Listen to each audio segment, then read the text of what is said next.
Okay, ladies and gentlemen, pay attention to what I'm about to talk about. So this is Andre Ward. This is Floyd Mayweather, right? And these two boxers have a lot in common. I'm going to look at Andre Ward versus Sergey Kovalev. We're going to look at Floyd Mayweather versus Oscar De La Hoya.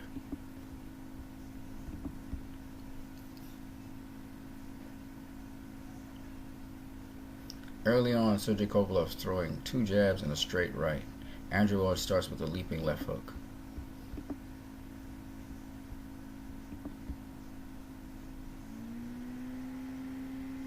Mayweather squares off against Oscar De La Hoya. De La Hoya feints a jab. He's about to feint a second jab. Mayweather starts off with a leaping left hook. Oscar throws a jab. Floyd parries it.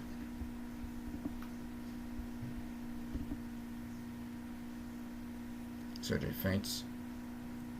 Ward approaches him with the jab. Sergey feints. Ward feints. Jab to the pit by Ward.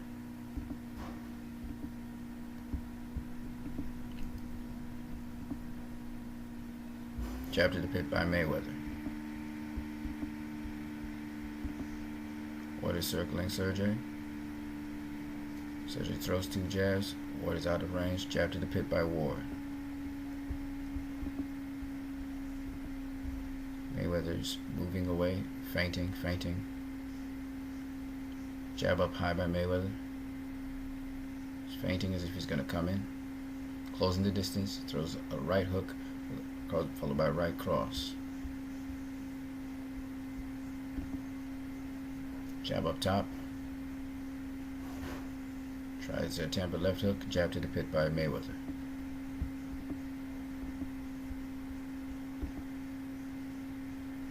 A lot of feinting going on. Sergey Kovalev's trying to get his jab in. He's a much more aggressive fighter, much heavier puncher, bigger guy. Ward is throwing the jabs up high. Gets on the inside. Sergey clinches him with the hand to weaken him.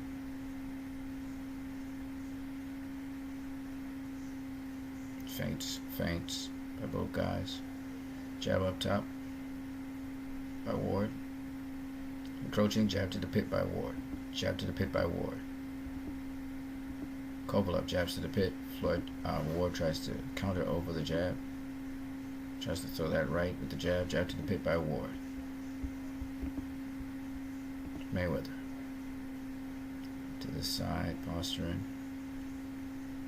Oscar's going to throw. Feints. Throws an overhand right. Body punches by Oscar. Mayweather stays in the clinch. Attempted left hook that's blocked. Jab up top. Jab up top.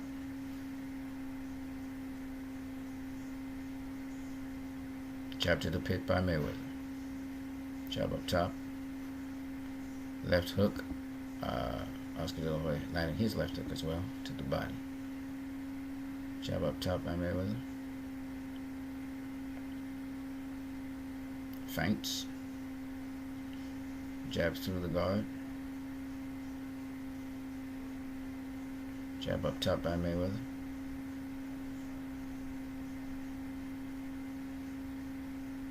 Jab and pivot. Jab and pivot. Left hook gets hit by Oscar again with the left hook. Jab up top by Mayweather. Feints. Lead right. That lands.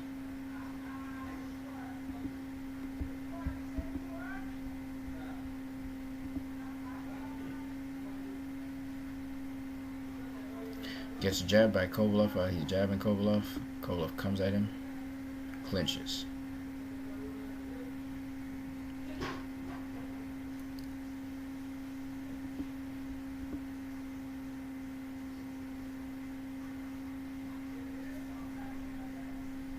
Overhand right, left hook to the head. Just pay attention to Ward, right? Blocks the jab, jab to the pit by Ward again. Kovalev's jabs, all blocked. Ward again in the clinch.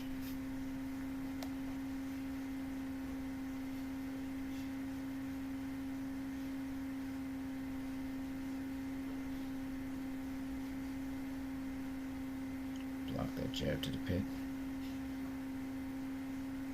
Staying outside the range. Slips under.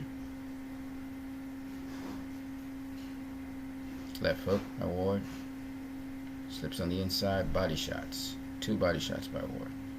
Right and left hook. Jab still out there.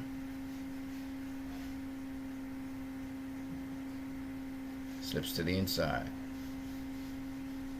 Covered up. Jab by Ward. Jab to the pit by Ward. Gets hit with a jab by Kovalev. That's the end of the round.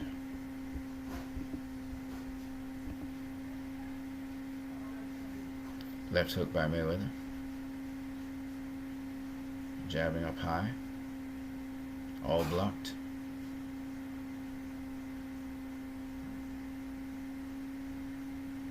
Left hook by Mayweather up top. Jab and pivot. Another jab, spear jab to the center, still blocked. Mayweather slides to the inside.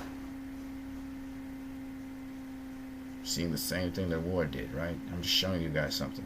Jab on move. Oscar's not using his jab as much. A left-right combination by Oscar. Missed. Mayweather gets caught with a jab, and he gets caught with a body punch.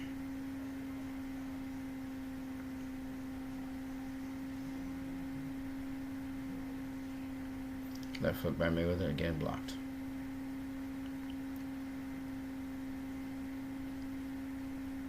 End of round. Now, if you paid attention to both fighters, whether it's Kovalev and Ward, where Ward, we're looking at Ward, or if you're looking at Mayweather versus De La Hoya, and Mayweather had a little bit more control here. De La Hoya wasn't using his jab as much. But the point is, there are some things in common that you saw with Ward and Mayweather. They immediately try to break down their fighters by going to the pit area. You can count how many jabs to the pit both fighters do. They opened up the fight with left hooks. Mayweather the leaping left hook, Andrew Ward with the left hook. They used their left hook as a weapon. Andrew Ward tried his left hook a number of times in the fight, as you can see in the first round, as did Mayweather. Both were ineffective at using the left hooks, but they used the left hook to also distract, set up their jabs. You see both of them feinting as if they're going to go high, then they go low, or they feint as if they're going low, they go high, or they feint and then they just go high, feint to go low. But mostly the jab to the pit was the major weapon here. You'll find the similarity also with Danny Garcia, who slows down his fighters by using the jab to the pit. You saw both fighters use an overhand right at a certain point in time. Mayweather did land one of his chopping overhand rights on Oscar, but for the most part, none of those punches got through really to their opponents. Now, the difference between Ward and Kovalev and Mayweather and Oscar was Oscar left his hands more at home. Kovalev was really looking for the kill from the get-go. Still, Andrew Ward was able to help him respect distance. He wasn't just going to plunge into Andrew Ward and just swarm him and take care of him, because Kovalev wouldn't respect Ward like that. Even though he has a lot of skill, he'd think of him as a smaller guy who has never faced that kind of punishment before in an actual fight. So Kovalev was going after him, using his jab. Of course, Kovalev's jab is a lot more powerful than Ward's jab to begin with now. But you see the sensible thing that Ward is going to the body. You also see that Ward and Mayweather can slip a jab and get to the inside of a fighter. You saw Ward do it twice in this round, or I think 3 times, and Mayweather did it twice in the other round as well. So if you look at the systematics of both fighters, there's a lot in common with Ward and Mayweather. They use the same sort of school of boxing. And this is very important for people to understand. Now, some of you guys that actually watch my channel, you are actually very intelligent people, or people who have been involved in the sport of boxing. And so I mentioned to one gentleman, I think he's called YTBC Pro, shout out to you, my brother. We talked about Mike McCallum. And Mike McCallum, if you go to study Mike McCallum's game, there's a lot to his game. Just like there's a lot to Ward's game, there's a lot to Floyd's game. Notice that Ward starts first outboxing Kovalev. He starts where Kovalev is strongest.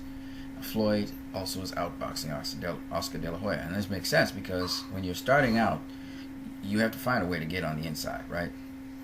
Notice that Kovalev, though he initiated most of the holds, there was a point in time where Ward slid under Kovalev's arm. And Floyd also slid into Oscar De La Hoya. And so there is a skill to Ward and Mayweather doing things that make the other fighter look like he's clinching them. So there's a lot of subtleties and things going on in there. If I were to break down the round even more, it would be a whole other dynamic. But what I want to say to you is here's a couple of the similarities between Andre Ward and Floyd Mayweather.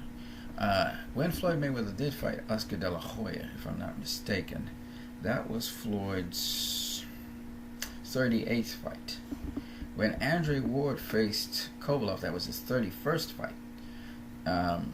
So, what does that mean? I'm just saying that usually the tougher, more challenging fights, this is Mayweather again going up another division, like copying after Pernell Whitaker and going into the super welterweight division, Floyd's last division he would conquer. And Andre Ward stepping up a division to fight this opponent. Okay, Mayweather had never been to super welterweight before, and Andre Ward, he had only been at light heavyweight for, I believe, 2 fights, 2 legitimate fights. The other fight, he was at a catchweight. He was in light heavyweight, but we call that catchweight. It wasn't a full-blown light heavyweight, right? And even though his most recent fight before facing Kovalev, which was against Alexander Brand, was against a super middleweight who blew up to be a light heavyweight, it was still a light heavyweight fight. Okay, you can't say that for the Paul Smith fight where Andre Ward is 171 3/4. He wasn't a full-blown light heavyweight. He wasn't at the maximum weight limit. Here against Barrera, you're starting to acclimatize to that. Alexander Brand, second fight for the year, really getting adjusted to the weight class, and even then he didn't knock out Alexander Brand, right? And then he faced Sergio Kovalev. When he faces Sergio Kovalev a second time, he'll be even more acclimatized to light heavyweight. He'll be even more stronger, and it's going to be a whole different kettle of fish when that fight happens. Now, why I talk about the similarities between the two fighters is because you clearly see Mayweather, he's not a full-blown super welterweight. He's not a light middleweight, whatever you want to call it. He's not a full-blown. He wasn't a full-blown super welterweight when he faced Oscar De La Hoya. It's basically a welterweight fighting Oscar De La Hoya. And again, there's some similarities between Ward and Mayweather in that respect. Ward is the smaller guy, even though he made the maximum weight limit. He is the smaller guy here. He's never really, in competition, faced full-blown super welterweights who are experienced as Kovalev, or he hadn't had a lot of light heavyweight fights. Period. Kovalev was a true, bona fide light heavyweight. And why that's important for us to understand is because when a smaller fighter fights a bigger fighter, like here, he clearly was smaller than Oscar. You can see the big difference between the two fighters. Oscar's huge compared to him. When two fighters of different weight classes clash, it really comes down to, can the smaller fighter make himself, his presence felt as if he is as big as the bigger fighter is. And Andre Ward was able to do that in his fight against Sergio Kovalev as the fight went on. But it was a systematic way in which Andre Ward, Floyd Mayweather, Bernard Hopkins, and other contemporary fighters who employ this kind of school of boxing actually approach fights.